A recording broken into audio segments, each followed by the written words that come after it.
Hello, friends. It's Aunt Nikki of Your Story Hour. I hope you are all doing well. Today, it's time for our next chapter, chapter 20, and it's called A Skunk's Gratitude from Loony Coon by Sam Campbell. Let's see what's going on. We heard that a large heron rookery had been discovered only a few miles from our sanctuary. These tall, stilted birds are becoming scarce, and we were pleased to hear of the colony. Our information was that there were over 100 nests, and that the birds were very active. Sonia should see that, Jenny said.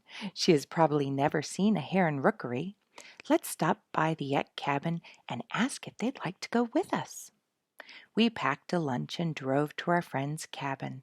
They were much interested in our herons, but very busy.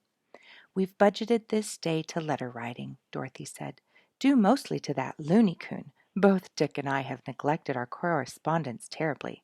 We'd better stay home and clear up some of this work. Could we borrow Sonia then? Jenny asked. It's an easy trip. Why, Sonia would love to go, wouldn't you, dear? Dorothy looked down at the beaming youngster. You're nice to want her. Sonia was delighted. She coaxed her parents to come along, but they held to their plans. There's a little pride in the letters I'm writing, Dorothy said with a smug smile. I'm telling my friends of my progress as an animal lover. Maybe I exaggerated just a bit, but I want them to be impressed. You do feel more comfortable with them, don't you? I asked. Definitely. Last night I had Loony Coon in my lap, and it gave me only 2 shivers. I expected it to give me 12. In other words, progress has been made, but there's more work to do, Dick laughed. Really, you're doing wonderfully, dear, and it's been a big job. Dorothy took a deep breath, but did not reply. She went about preparing Sonia for her journey to the heron's nest. It was arranged that Sonia would remain with us until after dinner. In the evening, Dorothy and Dick would call for her at the island by boat. The heron rookery was not difficult to find. We followed a forest road for a few miles, then left our car and walked about a faint trail. Long before we reached the rookery, we could hear the wild, unmusical cries of the birds. Sonia's eyes danced with excitement. Oh, it's wonderful, she cried. I feel as if I were in the middle of the jungle. All right, Jenny laughed. Let's forget our car is back there 1/2 mile and pretend we're buried in the wilderness. Sonia liked that, and she was good at pretending. Some of the herons circled over us. Their flight was graceful, their large wings flapping slowly, and their long legs held straight and rigid behind them. As we neared the rookery, sudden silence fell on the bird population. We've been discovered, I told Sonia. Now the birds won't make a sound or a motion until they figure out what we are and what we mean to do. You'll have to look closely to see them, for they make themselves resemble dead limbs on the tree. We came into the area of the nests and found it to be an extensive colony. The nests were as large as bushel baskets, sometimes 4 or 5 in a single tree. At first, the village looked deserted. Study each tree closely, I whispered to Sonia. There are lots of birds here, but you'll have to learn how to see them. I do see one, said the excited child, standing right in that nest. How still he is, but I see the wind ruffling his feathers.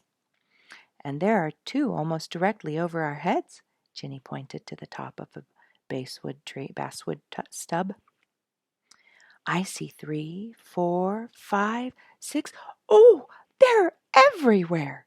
Sonia had her eyes trained now. There were herons in every tree. The young of this year had attained full growth and were as large as the parent birds. I pointed out to Sonia several that were standing on one leg, balanced in the top of trees. Do they know they look like dead branches? She asked.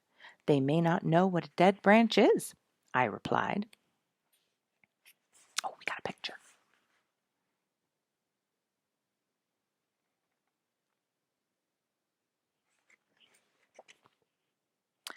But nature made them that way to hide, even though they're right out in the open. Now let's count the nests.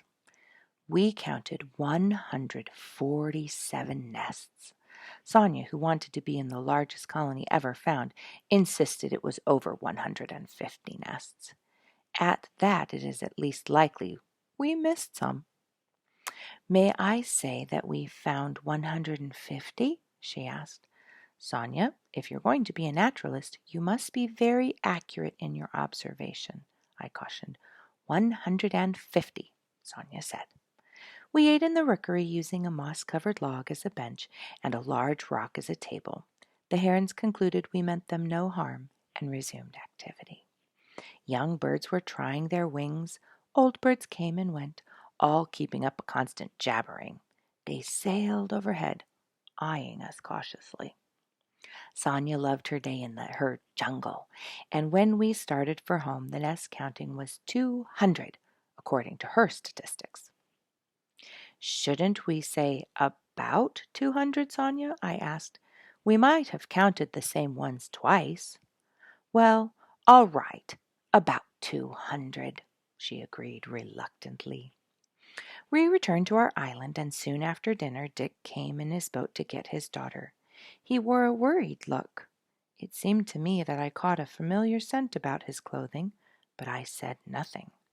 "Where's Mother, Daddy?" asked Sonia. "Yes, Dick," asked Jenny. "Why is it that you're alone? We expected Dorothy, too." "It is a sad story," Dick said, arching his eyebrows. "Dorothy is indisposed." "Is she sick?" asked Sonia with immediate concern. "No, dear," he patted Sonia's head. "She is not ill. I don't know just how to describe her condition. She's chagrined and maybe embarrassed, puzzled, irritated, and decidedly unsocial." "Don't be so mysterious," Jenny put in. "What has happened?" "I believe I sent the trouble," I said, glancing at Dick knowingly. "Yes, I expect you do," he said. "Tell me," he took on a pleading attitude, "what do you do to get rid of the skunk odor?" "Dick!" cried Jenny. "You don't mean that you got sprayed by a skunk?" "No, I didn't, but Dorothy did." "Oh!" Sonia gasped. "Poor Dorothy," sympathized Jenny. "How did it happen?" Dick began the story with a shake of his head. "Well, after you left this morning, we were pretty busy. We kept hearing some kind of a metallic noise outside in the brush and couldn't make out what it was. It was a sort of click, like hitting a can with a stick. It kept up so long we decided to investigate.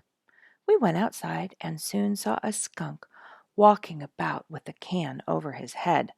Apparently he'd pushed his nose into the can to get some food and then couldn't get it out. It was over his nose and his eyes, and he couldn't see where he was going, so he bumped into one tree after another. "Oh, Daddy, didn't you take it off?" Sonia asked anxiously. Here's a picture.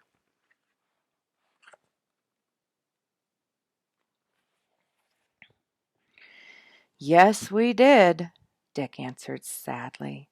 "Dorothy said—" Now what would Sam Campbell do if he were here? "Well, I suppose he would take that can off," I replied. And that's what he did. While she scratched his neck and talked baby talk to him, I twisted and turned the can to get it loose. "You're a brave man," I interposed.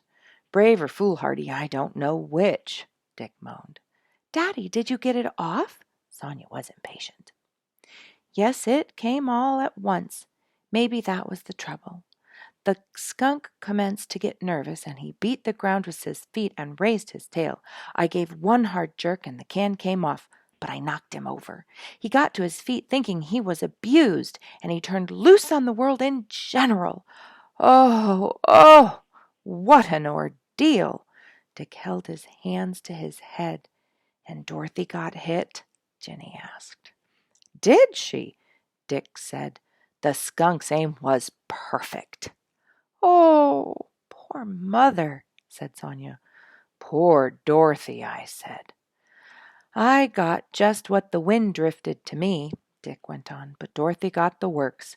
We burned the clothes she had on. She has had 5 baths this afternoon, and she plans to take several more tonight. What is there that will take that odor out? Once I got it out of a dog collar by burying it for 3 days, I replied. Dick flashed me a cocky smile. Anything else? He asked. Yes, I've heard that you could wash it out with tomato juice, but I've never tried it. Come on, Sonia, said Dick resignedly. We have a job to do. Are you going to bury Mother? She said with a little frightened tone. No, we are going to town for 6 cases of tomato juice.